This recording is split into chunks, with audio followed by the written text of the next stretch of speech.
Señores, ya hicimos la introducción con nuestra corresponsal Carmen Rodríguez allá en Washington. Ahora en estudio le damos la bienvenida a nuestros invitados de esta mañana, el ex embajador de El Salvador en Washington, el doctor Rubén Zamora, y de la India, entre otros cargos. Doctor, bienvenido, muy amable.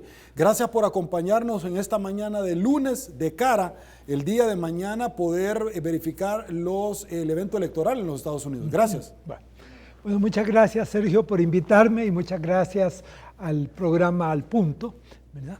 Pues es un placer estar acá y estoy a sus órdenes. Gracias, doctor. Con gusto le doy la bienvenida también vía Skype a ex negociador internacional por muchos años, ex viceministro de Economía, el embajador René León por 14 años. Licenciado embajador, un placer saludarlo. ¿Cómo está? Hola Sergio, qué gusto saludarte a ti, al doctor Zamora, a tus televidentes. Es un gusto estar contigo este día en tu programa. Gracias por tomarnos en cuenta a los dos para poder hablar con El Salvador y trasladarle conceptos. Embajador León, desde Washington, ¿cuál es el ambiente que se está viviendo? De hecho, estaba verificando una encuesta ahorita de CNN, pero tengo una nota, producción. Listo, para efectos de ilustración se las comparto de CNN, por favor. Encuestas. Tenemos más sondeos que acaban de salir sobre la disputa entre el presidente Trump y el ex vicepresidente Biden. En voto por género, esta encuesta de CNN publicada hoy con margen de error de 5,6%. Vean, entre las mujeres, el ex vicepresidente Biden, esta encuesta hasta el 26 de octubre, le da a las mujeres 61% sobre un 37% a Biden sobre Trump. Entre mujeres, el electorado más grande. Entre hombres, 47% para los hombres, 48% para Trump. Entre los hombres, Biden 47, Trump 48. Ahí están muy cerca, pero el margen entre las mujeres es muy amplio. Otra pregunta, preferencia de los votantes en la Florida. En este momento, de acuerdo con la encuesta de NBC News y Marist, la universidad, 51% para el ex vicepresidente Biden, 47% para Trump. Estamos a 5 días de las elecciones y por eso esas encuestas explican que ambos candidatos se encuentren en el estado. Listo, con esta nota de CNN en español, embajador León, su análisis sobre esto, salió esta encuesta el día viernes, esta nota, ahora estamos lunes. ¿Cuál es su análisis, embajador, de lo que se está viviendo en los Estados Unidos y de las expectativas que se tienen? Bueno, Sergio, creo que hay que tomar en primer lugar en cuenta que a estas alturas más de 80 millones de electores ya emitieron su voto en los Estados Unidos. Esto es, de aproximadamente 150 millones de electores que se espera que sea el total de votantes en este país al día de mañana, más del 50% de esos electores ya votó. Y esto es un dato que hay que tenerlo muy en cuenta. No ha habido en los Estados Unidos una elección con un número tan grande de votantes desde los años 60 para las elecciones del presidente Kennedy. Imagínate, o sea que es importante reconocer de que los americanos, ya sea por correo o ya sea por voto adelantado, ya emitieron su sufragio y creo yo que a estas alturas del partido la suerte está echada para el día de mañana. Con relación a las encuestas, Sergio, es bien importante determinar que las encuestas más importantes son aquellas que miden los promedios de las 5 o 6 principales casas encuestadoras y organizaciones encuestadoras de los Estados Unidos. Yo sí considero que a nivel de encuestas para el día de mañana, Biden lleva ya una ventaja aproximadamente de 8,5%. En términos de las encuestas nacionales. Sin embargo, hay que tomar en consideración dos cosas. Uno, que las encuestas nacionales no son el mejor parámetro para medir una elección, cuando en un país como los Estados Unidos tú tienes que, son los colegios electorales. Se necesitan 270 colegios electorales de 538 colegios electorales para ganar las elecciones presidenciales en este país. Y los colegios electorales están divididos de acuerdo al número de representantes en el Congreso que cada estado tiene. Entonces, no todos los estados valen lo mismo. Eso es bien interesante. Florida, que es un estado de mucha disputa en este momento, donde la diferencia de Biden que vimos en la encuesta CNN se ha reducido a un poquito menos del 2% y va a ser quizás uno de los estados claves que va a definir esta elección. Hay 29 votos electorales, pero a diferencia del año 2016, donde Hillary Clinton entró a la recta final de las elecciones con arribita de 5% de ventaja sobre Donald Trump y todos nos dimos cuenta de lo que pasó. Por eso es que no hay que confiar en los promedios, en las encuestas nacionales. Trump le ganó los 12 estados oscilantes de voto independiente a Hillary Clinton y eso le permitió, aunque perdió las elecciones, Donald Trump del voto popular por más de 3 millones de votos, sí obtuvo más de 270 votos electorales y por eso es que ha sido el presidente de los Estados Unidos estos últimos 4 años. Yo considero, Sergio, que también esta es una elección atípica en tanto estamos votando en medio de una pandemia. La pandemia le votó quizás el principal argumento de reelección a Trump, que era el alto desempeño de la economía de los Estados Unidos. Simple y sencillamente ese argumento lo destruyó la pandemia. Y considero también que el mal manejo que Trump ha hecho de la pandemia, desde el punto de vista de la política sanitaria para la pandemia, el hecho de dar información falsa a la población, de manipular información, de decir que la vacuna va a estar lista mañana, que estamos cruzando la esquina en materia de la pandemia, cuando la semana pasada Estados Unidos tuvo el principal número de contagiados en un día de más de 86,000 contagiados, le va a pasar factura al presidente Trump. Creo yo que la suerte está echada, Biden va a ganar la elección, esa es mi predicción. Creo que hay una trayectoria a un gane de Biden en la elección que ya no se puede revertir, especialmente si ya votaron más de 80 millones de electores norteamericanos. Y creo también que hay una alta posibilidad de que el Partido Demócrata tome el control del Senado y también mantenga el control por una amplia mayoría de la Casa de Representantes. No nos extrañemos si mañana, Sergio, hay una barrida demócrata de las elecciones en los Estados Unidos. Listo. Embajador Zamora, también la misma pregunta para usted, su análisis, por favor.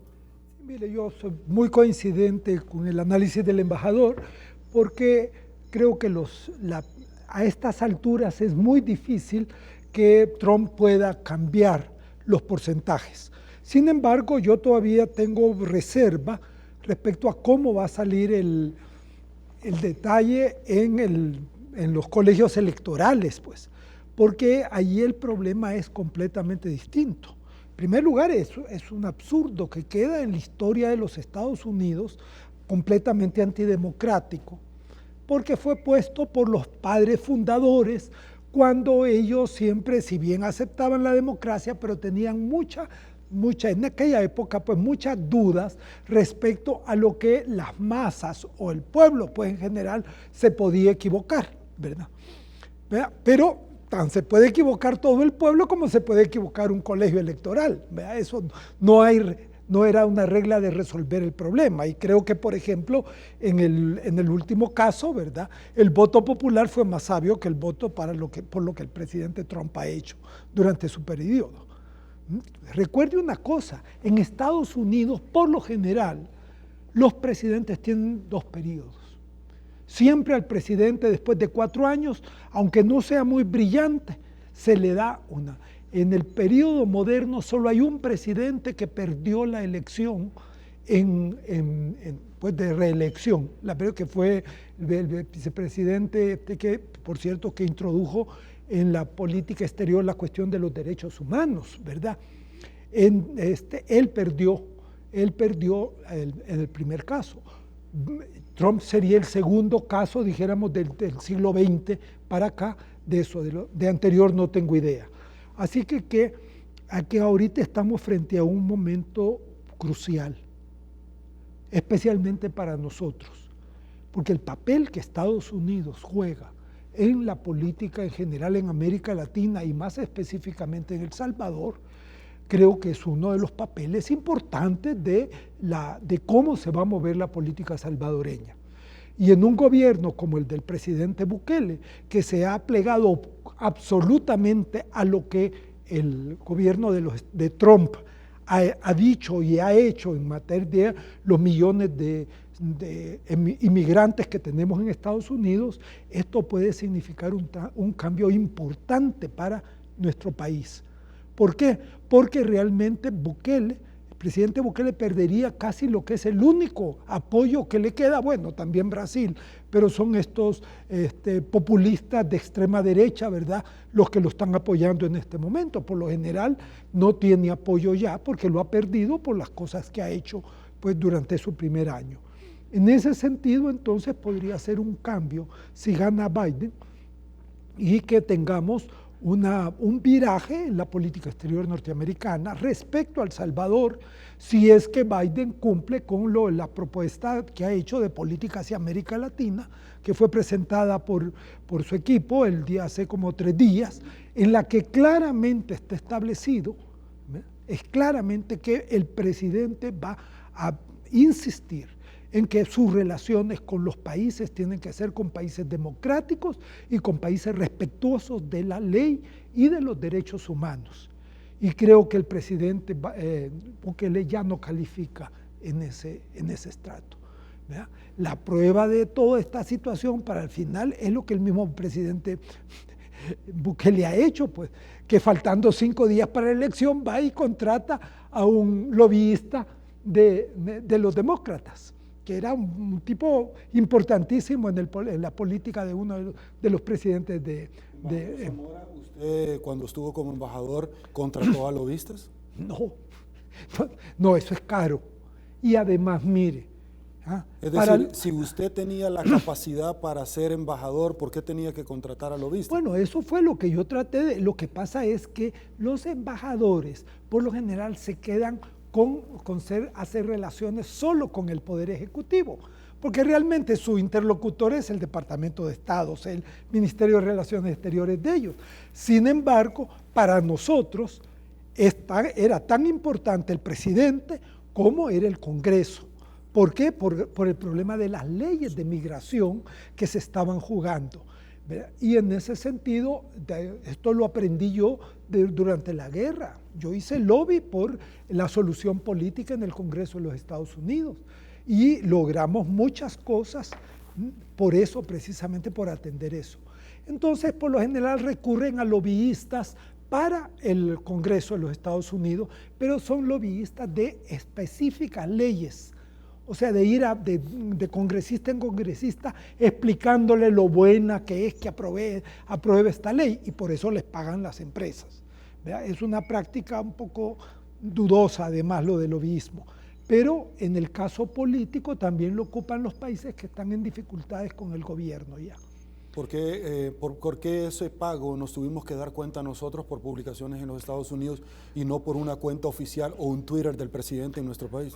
Porque precisamente el presidente y el gobierno... Porque esos son impuestos. Sí, de cómo se manejan los impuestos de los ciudadanos, ¿verdad? Y el gobierno trata de manejarlos a su gusto y disgusto, ¿verdad? Entonces no quiere decir, incluso ante los jueces que se lo piden, ante otras instituciones estatales que controlan el manejo de los fondos públicos, no quieren dar la información. ¿Por qué? Porque si la dieran, les van a poner cientos de reparos, porque no están respetando las leyes del país. Voy con el embajador León, presentarle primero las declaraciones de Margarita Escobar, diputada, pero también ex representante de El Salvador ante la OEA. Esto fue lo que dijo con relación al pago de los lobistas de la administración del presidente Nayib Bukele en Washington. Por favor. Que el gobierno esté gastando casi $400,000 para contratar a una empresa de relaciones públicas, cuando El Salvador lo que necesita es empresas que le ayuden a promover una reforma migratoria que le ayude a los salvadoreños. Habría que ver si no hay intereses de por medio personales o recomendaciones personales atrás de esta contratación, pero a mí me parece inaudito contratar relaciones públicas en Estados Unidos para maquillarle la cara al gobierno porque saben que están mal. Y ya anunció Biden que si él gana la presidencia, viene con el plan anticorrupción más grande visto para América Latina y para el mundo. Así es de que mejor prepárese para combatir la corrupción, promover una reforma migratoria integral, porque las relaciones públicas se queda en el maquillaje, se queda en la superficialidad y se queda en el show mediático, esta democracia teatral, esta democracia de drama que no resuelve los verdaderos problemas de la gente. Es una democracia de pura imagen, de puro maquillaje. Diputado, tema se ha conocido. Ok, estas fueron las declaraciones de la parlamentaria. Embajador León, otro que no se guardó nada fue el doctor René Portillo Cuadra, quien dijo: cuando un país respeta la independencia de poderes, no necesita pagar lobistas, dijo el diputado, por casi $400,000. Debo de preguntarle abiertamente, porque en determinado momento Human Rights Watch lo dijo, Vivanco, de irrespeto a los derechos humanos, la libertad de prensa en El Salvador, el acoso a empresarios salvadoreños, el irrespeto a las resoluciones y otros poderes de Estado. Su apreciación, embajador León, sobre este tema. Muy bien, yo quiero hacer dos aclaraciones antes de continuar. Hay otro presidente el siglo pasado que también perdió su reelección, y fue ni más ni menos que George Bush padre, ¿verdad? La perdió frente a Bill Clinton. Entonces, perder la reelección, digamos, sí ha ocurrido varias veces en la historia de los Estados Unidos. La más reciente fue con el papá del presidente George Bush 43º presidente de los Estados Unidos. El segundo tema que creo es importante dejar claro es que hasta que uno no ve la autopsia política del resultado de las elecciones de los Estados Unidos, uno no puede básicamente decir con certeza absoluta de que X o Y candidato, en este caso Biden o Trump, ganó las elecciones. Lo importante a tener en cuenta aquí es que el colegio electoral tiene hasta el 14 de diciembre para pronunciarse en emitir su voto, ¿verdad? Porque nuevamente, insistimos, en los Estados Unidos el presidente se elige indirectamente a través del colegio electoral. Y básicamente esto lo que quiere decir es que muy probablemente el día de mañana, en la noche o en los siguientes 3 días, no vamos a conocer oficialmente quién es el presidente de los Estados Unidos, a menos que haya una victoria bastante determinante de Biden, que yo creo que así va a ser, porque Biden, a diferencia de lo que pasó con Hillary Clinton en el 2016, que perdió los 12 estados oscilantes o de voto independiente de los Estados Unidos, Michigan, Wisconsin, Pensilvania, Carolina del Norte, Georgia, Florida, Arizona, etcétera. Ahora Biden incluso amenaza con estar muy cerca de Donald Trump en un estado totalmente republicano como es Texas, y podría ganar incluso la Florida. Aunque perdiera la Florida y Texas, lo más probable es que Biden gane los 10 estados restantes y que sume más de 270 votos del colegio electoral. Entonces, esos dos puntitos los quiero aclarar. En el tema de los lobistas, mira, los dictadores más sanguinarios del mundo han pagado lobistas en Washington, ¿verdad? Desde Idi Amin de África, ¿verdad?, hasta los dictadores de la antigua Yugoslavia que hicieron genocidios. Es decir, el hecho de que tú contrates una firma de lobistas en Washington no te garantiza absolutamente nada, sobre todo cuando vas a hacer de alguna manera cabildeo frente a senadores o a diputados demócratas, ¿verdad? Los diputados demócratas no los puedes comprar con un lobista. Acordate que el presidente Bukele ha estado en la mira tanto de senadores demócratas como de diputados demócratas a los cuales él ha ninguneado, ¿verdad? Él dijo que no son nada, dijo que no son nadie, dijo que no tienen ninguna influencia, que numéricamente representan prácticamente un porcentaje de menos del 1% del Congreso de los Estados Unidos. Ahora se está tragando sus propias palabras y, como dicen aquí en los Estados Unidos, se está metiendo el zapato en la boca, vea, porque ahora está contratando una firma demócrata para básicamente limpiar algunos de sus pecados. Yo creo que, como se dice en el dicho de los Estados Unidos, too little, too late.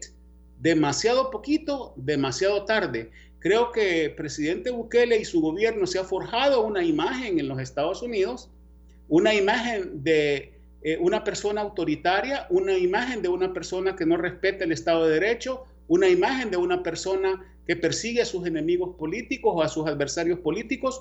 Tiene una mala y pésima imagen en materia de respeto del equilibrio de poderes y básicamente eso le va a pasar factura.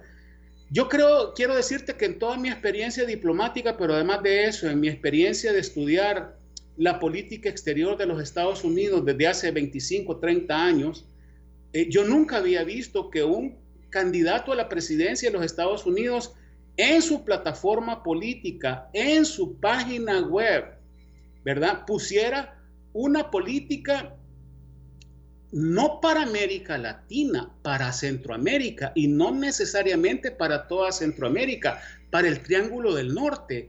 Si revisamos la política, la Alianza por la Seguridad y la Prosperidad de Centroamérica que ha propuesto el presidente Biden, no solamente tiene una inversión de $4 billones por los siguientes 4 años, dirigida fundamentalmente al Triángulo del Norte, sino que además tiene una serie de formulaciones en materia de crecimiento económico y de apoyo al combate contra la pobreza, con especial énfasis en los grupos vulnerables de El Salvador y de los países del Triángulo del Norte, con especial énfasis en beneficiar más que todo a las mujeres y a otros grupos vulnerables. Además, restituye una gran cantidad de ayuda económica para apoyar la recuperación económica después de la pandemia. Además, tiene elementos para promover la inversión estadounidense directa en los países de Centroamérica y en este caso específicamente en El Salvador. Además, tiene un compromiso importante por fortalecer la democracia, donde el récord de Bukele aquí en Estados Unidos es negativo. Y quiero advertir, no solamente entre los demócratas, también entre los republicanos. Entre líderes republicanos que han sido cruciales para El Salvador, que me apoyaron a mí en el cabildeo del TPS que yo hice en el año 2001, que ahorita tienen una alta influencia en comités también del Senado y de la Casa de Representantes, y que creo yo que también él los ninguneó y ha caído muy mal acá. Yo converso con muchos de ellos porque mantengo una relación ya personal de amistad con muchos de ellos y están descontentos con Bukele. Es decir, el gran problema que va a enfrentar la nueva embajadora acá es enorme y no se lo va a resolver ninguna firma de cabildeo, Sergio. Eso te lo puedo asegurar yo, porque el cabildeo lo hace el embajador, ¿verdad? El cabildero lo que te puede hacer es conseguirte una cita, mandar recados importantes o meterse más de lleno en las discusiones, en las enmiendas, en las propuestas de algunas leyes que benefician tus intereses, donde no se ve bien diplomáticamente que el embajador se meta, aunque esté detrás, porque puede ser acusado de interferir en los asuntos internos de un país como los Estados Unidos. Entonces, en ese sentido, Sergio, yo no veo, digamos, ningún acto pecaminoso en tener una firma de cabildeo que refuerce el trabajo, que es un trabajo que tiene que hacer el embajador y su representación diplomática. Pero si es una firma de relaciones públicas para demostrar que Bukele es un angelito y que él básicamente es una persona que se mueve en el marco de la democracia, McGovern no se lo va a aceptar, Leahy no se lo va a aceptar, Cardin no se lo va a aceptar, no se lo va a aceptar Mario Díaz-Balart, que es republicano, no se lo va a aceptar Bob Menéndez, y te puedo pasar diciendo aquí la lista de los 150 que no se lo van a aceptar. Entonces me parece que es un poco desconocimiento de cómo trabaja los Estados Unidos a nivel político, y me parece que es un despilfarro de recursos cuando el récord de Bukele habla por sí mismo, y esos congresistas son insobornables desde el punto de vista incluso de las relaciones públicas o de venir a presentar una cara bonita de un presidente que ha demostrado sistemáticamente que es un presidente autoritario y que es un presidente que tiene intenciones también dictatoriales. embajador Zamora, ¿cómo se interpreta en las palabras de la embajadora nominada únicamente, no aceptada en Washington, la señora Mayorga, cuando a propios y a extraños los ha sacudido bajo las palabras que dice: ya se habló con el presidente Trump y si él gana va a renovar el TPS? Debo de hacerle esta pregunta, primero porque esta es una facultad del presidente, no del ente bicameral. Segundo, quien ha impulsado arduamente y ferozmente el que termine el TPS, inclusive luego de darse un efecto suspensivo en una corte federal en el estado de California, luego de que la diáspora, por medio de la organización, pagada a abogados particulares para suspender esto, ha sido el mismo presidente Trump en tratar de evacuar todos los mecanismos pasivos existentes para deportar masivamente.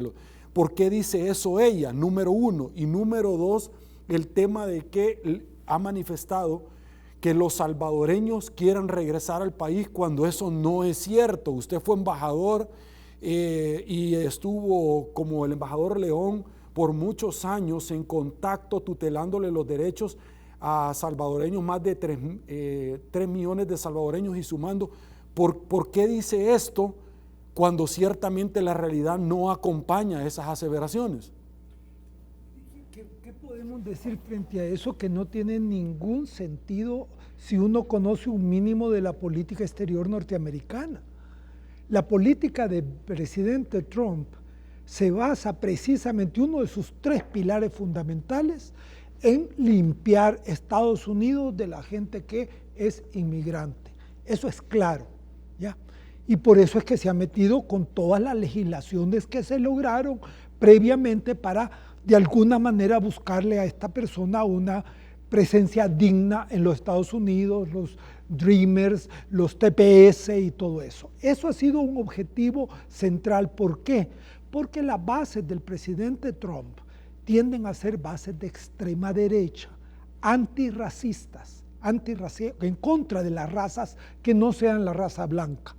Y claro, ellos creen que esto llegan a contaminar y además están horrorizados porque el desarrollo demográfico de Estados Unidos les da que hacia el año 2040 o 45 los blancos van a ser la primera minoría, pero minoría de los Estados Unidos, por primera vez en la historia. Entonces ellos creen que parando la migración podrían al menos alargar ese periodo. Ese es el contexto en que se está.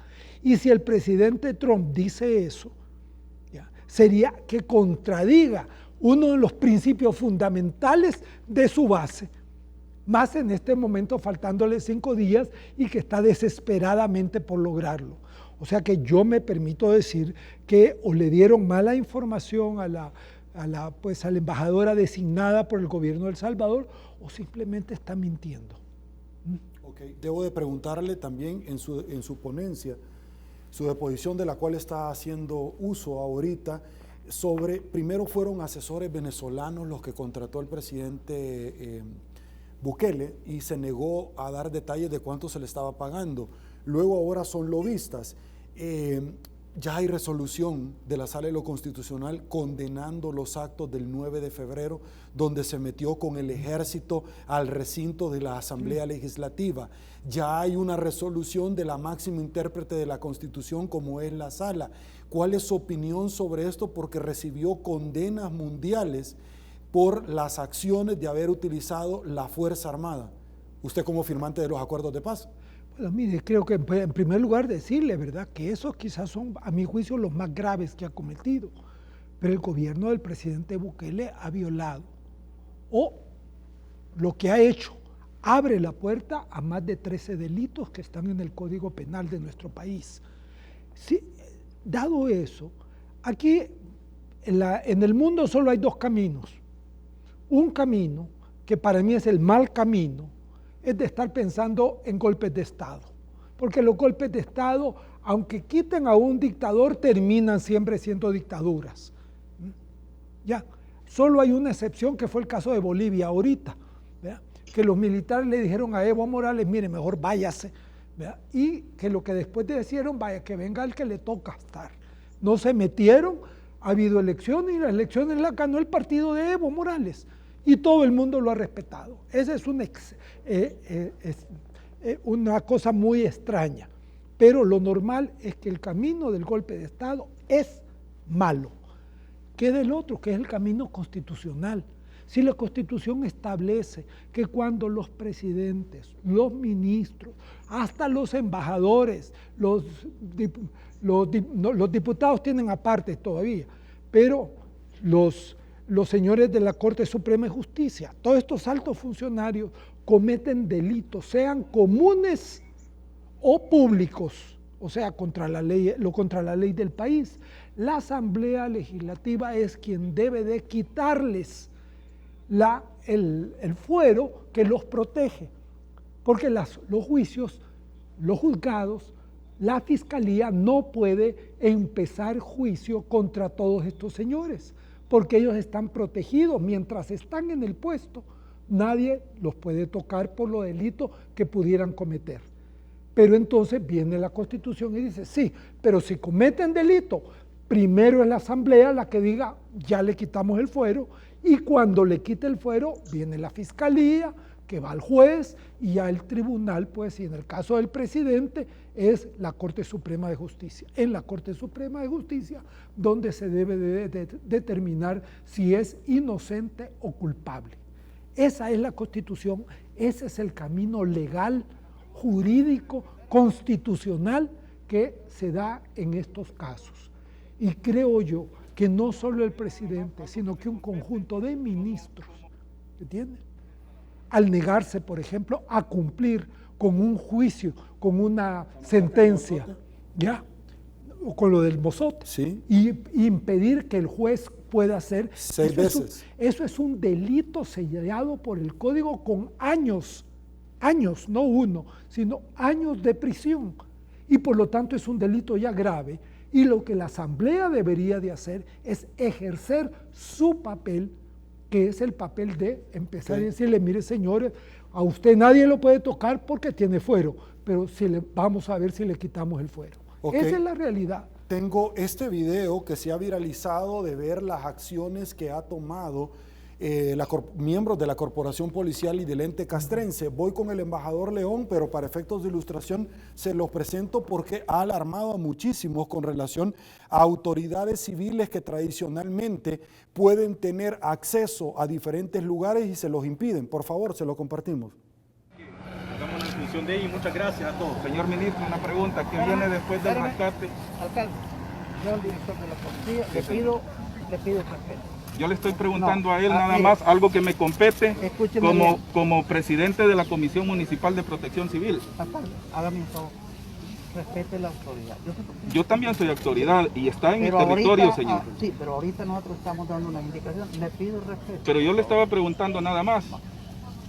Si usted no acata, yo voy a tener que tomar otro tipo de medidas. ¿Cómo cuáles? ¿Cómo cuáles?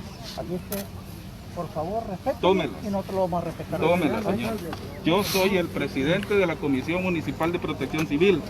Yo no veo nada de malo en preguntarle al señor ministro qué viene después de esto, porque es lo más importante inclusive. Pero yo lo que le pido es respeto. Tranquilo. Gracias. Chele. Pero ¿acaso es malo preguntarle? No. Pero queremos respetar la víctima.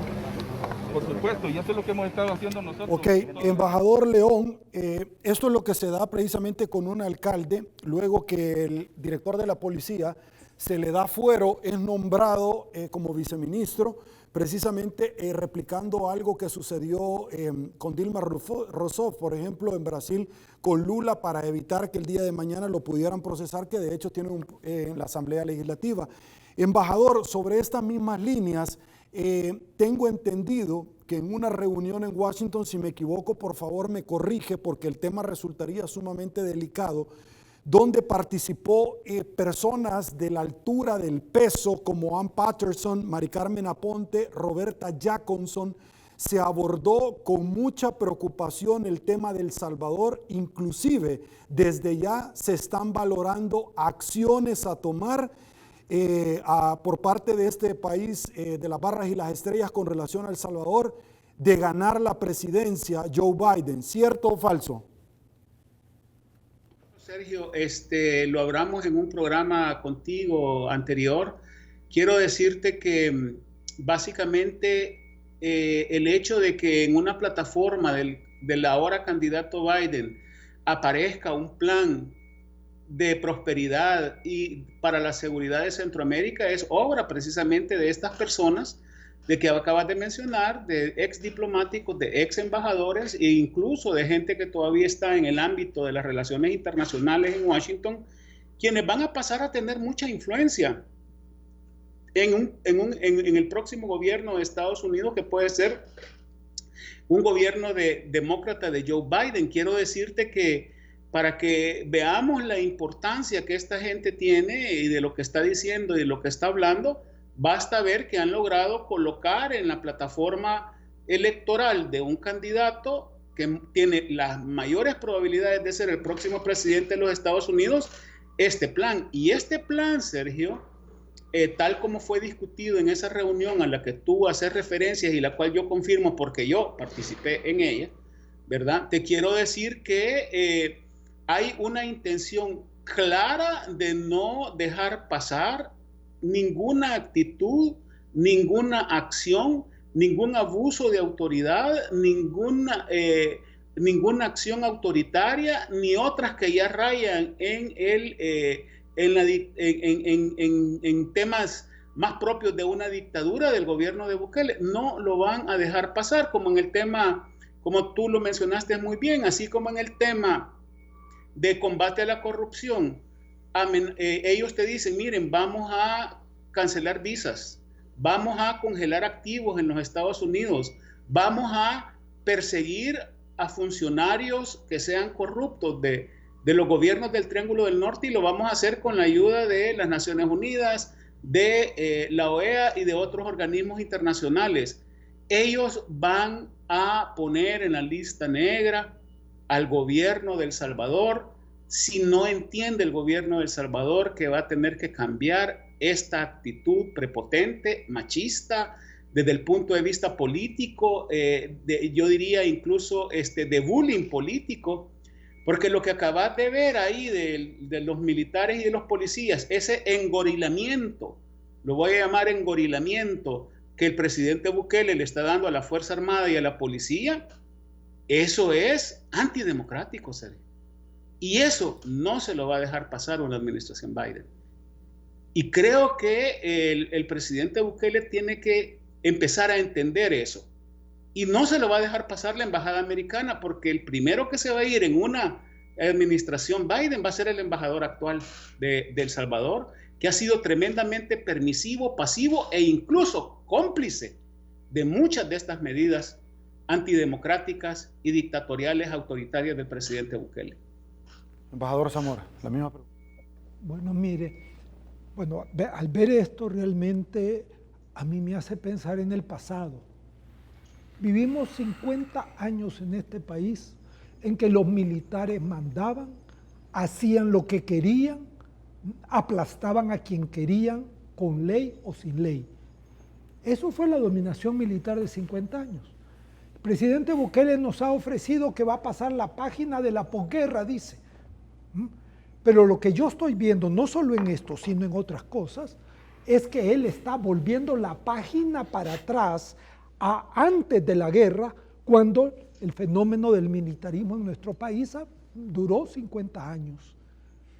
A eso no queremos volver, creo yo, los salvadoreños, porque eso nos hundió en gran medida, pues, ¿ya? O sea que en este sentido, ver este tipo de actitudes de un director de la Policía Nacional, que primero, ¿qué estaba haciendo ahí? ¿Estaba protegiendo al ministro? ¿O qué? ¿Cuál es su función, la del ministro, para ir a meterse a una cosa como esa? Primera pregunta. Segunda pregunta, ¿qué facultad tiene él de empezar a increpar a un funcionario público, como se lo dijo la persona a quien estaba amenazando, simplemente por una pregunta?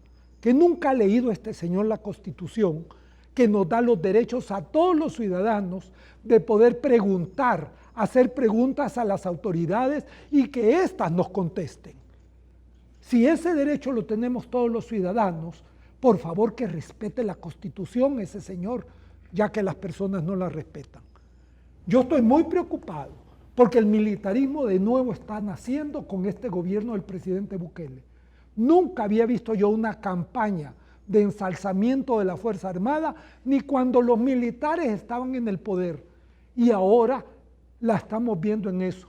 Nunca había visto yo un ministro de Defensa que se ponga a decir yo obedezco al presidente y soy fiel al presidente, cuando lo que ha firmado y jurado al momento en que tomó la posesión del cargo fue jurar ante la Constitución, defenderla y hacerla realidad. O sea que la Constitución está encima de su presidente, señores ministros. Y por favor entiéndanlo, porque si ustedes creen que el presidente está por encima de la Constitución como pretende él, tratando de violar la Constitución, eso es delito en nuestro país y eso es antidemocrático. De hecho, en la resolución la Sala de lo Constitucional del 9 de febrero también advierte a las autoridades del ente castrense y de la Policía Nacional Civil que ellos se deben a la Constitución y no al presidente. De hecho, embajador León, voy con la pregunta que había dejado en el tintero con usted, y es esta misma que articulé minutos atrás sobre la embajadora nominada, quien ha tenido, bueno, ni fue, sino que ha regresado a la Asamblea Legislativa. Se ha hablado del no cumplimiento de protocolos con relación a ser nominada, pero antes pedir la venia y llevar credenciales, porque ella asegura que ya se tiene una conversación con el presidente Trump para poder refrendar el TPS, cuando en la realidad esto no es cierto, porque el presidente Trump es el que ha impulsado para poderlo quitar, pero también adicionalmente ha hablado ella acerca de que los salvadoreños, y usted que está en Washington allá, ella manifiesta de que quieren regresar al país y que aquí se han armado las condiciones para poder recibir a más de 3 millones de salvadoreños. ¿Su opinión? Bueno, mira, Sergio, yo creo que, insisto, lo dije en tu programa hace algunas semanas, la nominación y, ojo, juramentación pública de la señora Milena Mayorga en una cadena nacional de parte del presidente Bukele ha causado un enorme malestar en el Departamento de Estado y ha causado un enorme malestar en otras instancias políticas de los Estados Unidos, porque el presidente Bukele no respetó los procedimientos de la Convención de Viena, que regula ese tipo de nombramientos diplomáticos. Hay mucha gente en el Departamento de Estado que está muy molesta por ese hecho. Segundo, Sergio, a nivel diplomático político de los Estados Unidos y de conocimiento de la embajadora, ella está en parvularia, Sergio. Entonces, ella, creo yo, que está pagando su derecho de piso. Yo le recomendé aquella vez que mejor no diera declaraciones, pero parece ser que no me hizo caso, ¿verdad? Y no quiso tomar ese consejo, ¿verdad? Uno no puede tomar ese tipo de determinaciones. Para comenzar, es totalmente falso que esté hablando la representación diplomática de El Salvador o ella, que no es embajadora y va a ser embajadora hasta que le presente credenciales al presidente de los Estados Unidos y su placet haya sido aprobado por el Departamento de Estado, ¿verdad? Entonces ella no puede tener, ni ella, ni la representación diplomática de El Salvador, ninguna conversación con la administración Trump, mucho menos con el presidente Trump, para discutir una decisión que el presidente Trump no tomó ahora o hace meses, la tomó hace un año o más de cancelar el TPS para los salvadoreños a partir del 4 de enero del año 2021, con un periodo de 9 meses para que arreglen sus cosas y se vayan de este país. ¿Me entendés? Ahora, bajo la nueva realidad, bajo la nueva ecuación política que puede traer una administración Biden, que insisto, es lo más probable que Biden gane las elecciones mañana, y que además controle el Senado, los demócratas, aunque el Senado quedara 50-50, 50 republicanos y 50 demócratas.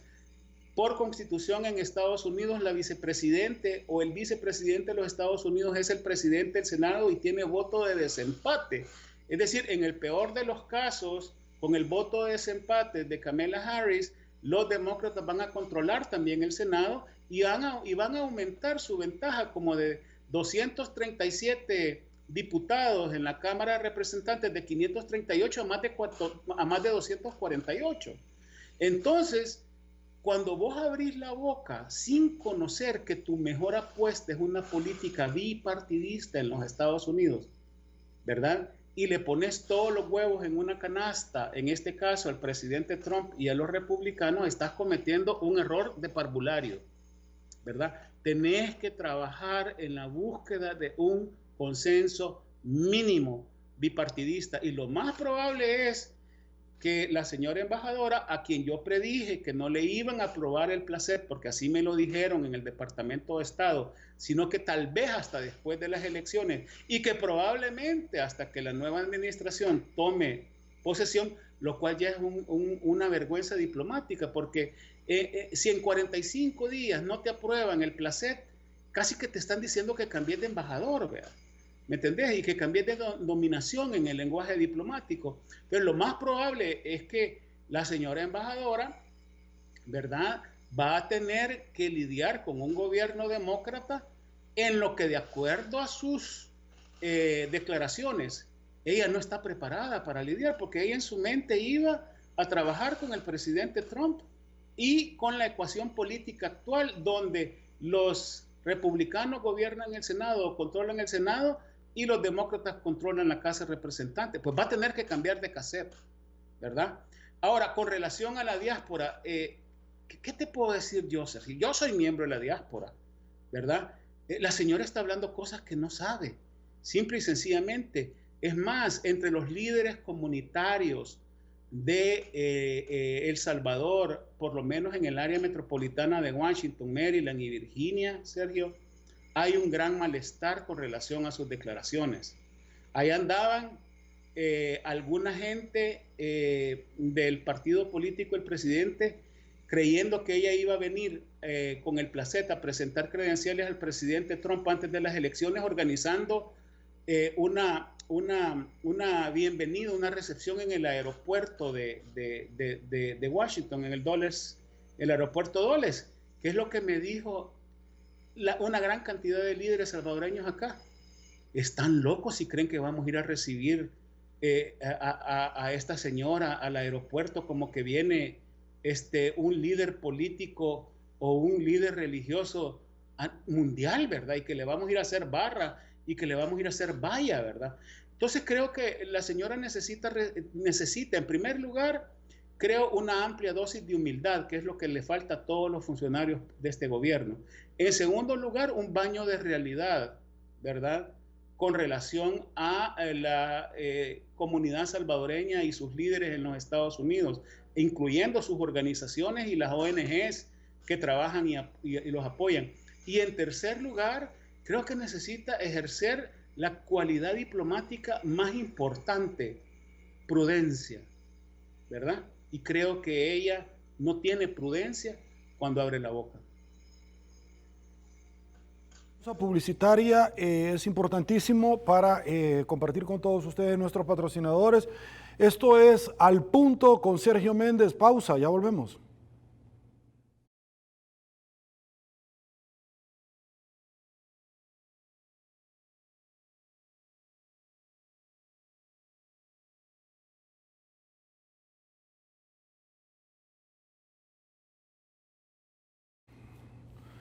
Estamos de regreso, mil gracias El Salvador por su preferencia. Embajador Zamora, quizás algo que es interesante bajo este panorama es que se perdió parte del segundo compacto de la MCC, más de 32 proyectos, no hubo una contrapartida en el presupuesto presentado el año pasado por la administración Bukele.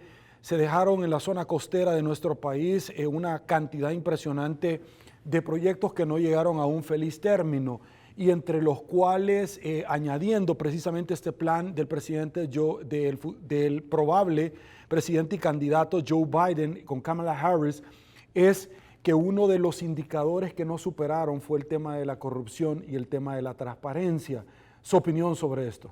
Bueno, mira, yo creo que esto del proyecto del Fomilenio, ¿verdad?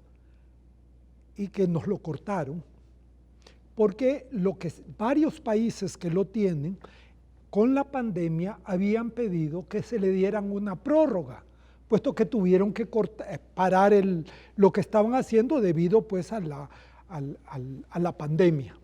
Algunos se lo han dado, hasta donde yo sé, pero a El Salvador no solo se lo negaron la expresión, sino que lo cerraron. Y fundamentalmente son porque este gobierno de Bukele, al no incluir el compromiso del gobierno de dar su parte anual, que eso está en el contrato que se celebra entre el Fomilenio y el gobierno de El Salvador, le manda a la contraparte una señal de decir no te quiero. Y así tiene que interpretarse en el juego diplomático. Y si encima de eso, en la evaluación que se hace cada 6 meses, en términos de este tipo de cooperación que tienen que ver con cuestiones de, como ya lo dijo usted, El Salvador aparece retrocediendo. Yo sé, no solo que no hubo avance, sino que hay retroceso en términos de transparencia, en términos de derechos humanos, ¿verdad? En términos de corrupción también creo que lo hay. Posible que usted me acompañe, embajador Zamora, esta mañana y que yo no le pregunte, como firmante de los acuerdos de paz, usted una persona que estuvo muy ligado a este esfuerzo, sobre esta comisión para reformar la Constitución o proponer reformas, y es que esto raramente llega hasta el 28 de febrero del otro año, el mismo día de las elecciones acá, donde los salvadoreños aparentemente pueden proponer reformas, pero el tema es que no se van a dar a conocer, sino que hasta después de las elecciones raramente. Pero otro tema es, puntualmente sobre esto, es el riesgo que se ha abordado bajo cierta complicidad, la posibilidad de reforma constitucional, normas pétreas y particularmente la reelección. Su opinión a usted particularmente sobre este equipo, pero ¿por qué tocar el tema de la reelección, referéndum, que en algún momento se puede plantear sobre el tema de la reelección? ¿Por qué? Porque precisamente si el líder del partido de él, y debajo de eso prácticamente no hay nada, no hay ni partido siquiera, sino que son especies de clubes que apoyan al presidente. Entonces ellos saben que cuando termine este periodo del presidente Bukele, ¿quién lo va a sustituir? Y quieren que él siga para adelante. ¿Ya? Yo lo que creo es que el vicepresidente lo señaló de esto desde antes del tiempo de la campaña, ya lo venían diciendo, y él planteaba que puede haber una nueva constitución por una asamblea constituyente, lo cual en una persona que ha leído la Constitución es un absurdo, porque eso no existe en nuestra Constitución. Y los funcionarios públicos, como la Constitución les dice, solo pueden hacer aquello que les ordena la Constitución y las leyes. Y si no está en la ley, no lo pueden hacer. Hay una admisión de amparo de probable delito penal de ex candidato de Nuevas Ideas buscando la reelección del presidente Bukele. Exacto. Sí, ya lo hay, ya lo avisaron y ya lo aceptó la sala, porque efectivamente eso constituye delito, pedir la reelección, ¿verdad? O sea que en ese sentido, pero estoy hablando de los que plantean primero nueva constitución, después también hablaron públicamente de que las pétreas eso se podía cambiar. Y finalmente ahora dicen no, ya las pétreas no. Pero ¿para dónde van apuntando? Porque no solo el problema de la reelección no solo está en las pétreas, sino que está también, por ejemplo, para ser presidente, ¿qué se necesita? Y por ejemplo, las prohibiciones para ser presidente son los parientes. Y además hay una resolución de la sala, que ahora esta nueva sala, porque fue del anterior, que esta nueva sala le ha vuelto a reafirmar, y es que para ir de uno a otro a reelección tienen que esperar 2 periodos, es decir, 10 años. Esto mata cualquier posibilidad que pueda tener el presidente Bukele de apartarse por 5 años, seguir gobernando desde atrás y luego a los siguientes 5 años volver a meterse. Listo. Eso es lo que quieren reformar y eso es lo que yo quiero denunciar, que van a querer reformar eso, porque eso es lo que les permitiría, ya que no puede directamente volver a la presidencia, ¿verdad? Por lo menos solo con un vacío de 5 años. Ok, embajador León, como viceministro de Economía, imposible que me acompañe y que yo no le pregunte 2 temas. La primera es, Corte de Cuentas de la República ha establecido que los 75 millones de dólares para las diferentes alcaldías están en el erario público y no se les quieren entregar, algo que había venido diciendo el presidente sobre el tema de la recaudación que había bajado. Segundo, Manuel Enrique Heinz ha dicho es un error, no nos podemos desligar del dólar. Y tercero, que es interesante, el expresidente del Banco Central de Reserva dijo de que le transfirió al Ejecutivo más de 7,000 millones, entre los cuales estaban ingresos no tradicionales de donaciones, entre otros. Su opinión sobre esto, porque la grave crisis económica que el país está enfrentando y va a enfrentar el otro año, se perfila como una carga fuerte impositivamente hablando. ¿Su opinión? Sergio, los 75 millones de dólares del FODES y miles de millones de dólares más están en poder del Ejecutivo, Sergio. Si la Asamblea Legislativa le ha aprobado endeudamiento con letes y CETES de corto plazo, ¿verdad? Le ha aprobado préstamos internacionales y la única razón por la cual ese dinero no se le ha entregado a las alcaldías es porque el presidente Bukele está politiqueando, ¿verdad? Ahogando a las alcaldías con propósitos políticos, porque Nuevas Ideas no tiene un tan solo alcalde, ¿verdad? Y por lo tanto le está haciendo o queriendo hacer un daño político a los alcaldes de sus partidos de oposición. El dinero está ahí. Cuando yo veo al señor ministro de Hacienda, ¿verdad? Que me parece un chiste del ministro de Hacienda, por cierto, sobre todo por la manera en que él se conduce, ¿verdad? Él cree que le está hablando a los diputados, él vive en una aldea, ¿verdad? ¿Me entendés? Y cree que solamente le está hablando a los diputados y a los partidos de oposición. Y no se da cuenta que cada vez que él dice que no tenía fondos para pagar el FODES y cada vez que él dice que no tenía fondos para pagar salarios, los inversionistas locales, pero sobre todo los inversionistas internacionales, que son tenedores de bonos del gobierno de El Salvador, ¿verdad? Lo estaban escuchando y eso ha hecho que los bonos de El Salvador se estén cotizando con casi 30 puntos de descuento en este momento y que la próxima vez que quieran hacer una emisión ya no les va a costar 9.5%, sino que les va a costar 12%. Es decir, por estar politiqueando con el tema FODES, por estar politiqueando con el tema de los salarios para la Asamblea y la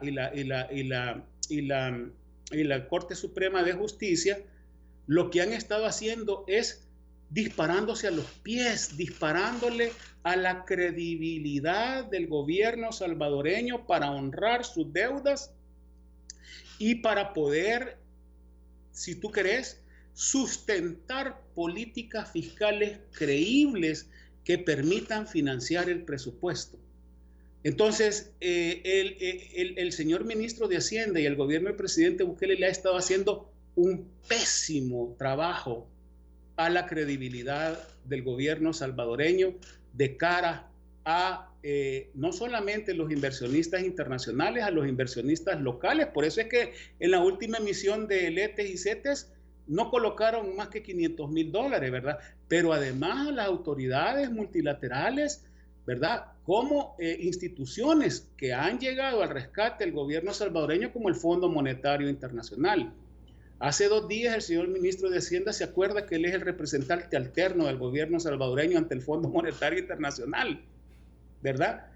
Cuando él ha sido el principal detractor de la credibilidad política, de la voluntad política del gobierno salvadoreño de mantener una política fiscal y una política económica coherente de cara a la ejecución del presupuesto y a su financiamiento.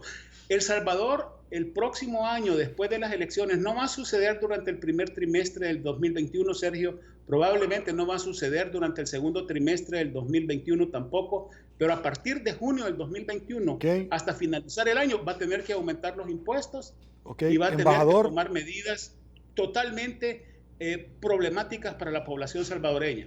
Ok, embajador, si me puede regalar 2 minutos, porque esto es interesante. 30 millones de dólares quiso colocar el gobierno esta semana y no pudieron, número 1. Número 2, alta persecución a empresarios que luego se caen los casos por resoluciones en decir esto no era lo que no habían pagado, y segundo, no se agotó el procedimiento administrativo y ahora se conoce sobre una unidad especial para ir detrás de empresas, aparentemente Panama Papers. ¿Cuál es el problema de estas empresas de poder trasladar dónde está el delito? O sea, ¿cómo se lee esto entre líneas para los empresarios que quieren venir al país, embajador?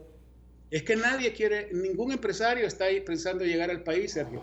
Las inversiones, con ese tipo de señales, Sergio, vos estás matando la inversión extranjera. ¿Me entendés? Entonces, los empresarios que ya estaban en el país haciendo inversiones no tienen otras que cerrar, que concluir sus proyectos de inversión. Pero nuevos proyectos de inversión, Sergio, cuando estás persiguiendo fiscalmente a empresas, cuando estás acosando fiscalmente a empresas, cuando estás diciendo que vas a recaudar más de 1.200 millones de dólares que tiene el hoyo fiscal del presupuesto general de la nación, combatiendo el contrabando y la evasión fiscal, Sergio, estás hablando cosas que no son ciertas, que no son sostenibles, que no son serias económicamente, a nivel de política económica. Listo, llegamos al final, ya no hay tiempo para más. Embajador, doctor Rubén Zamora, muchísimas gracias por habernos acompañado. Vamos a estar muy pendientes. Mañana son las elecciones en Estados Unidos. Vamos a seguir tocando a su puerta para conocer cuál es su análisis de lo que pueda suceder el día de mañana y que hay una simbiosis, por supuesto, directa con El Salvador y este pueblo de los Estados Unidos. Gracias. Bueno, muchas gracias, Sergio, y muchas gracias a todas las personas que nos han visto y escuchado durante este programa. Gracias. Embajador René León, muchísimas gracias por su tiempo desde Washington. Vamos a seguir tocando a su puerta para conocer, por supuesto, cómo se descodifican el evento electoral del día de mañana y los resultados. Muchísimas gracias.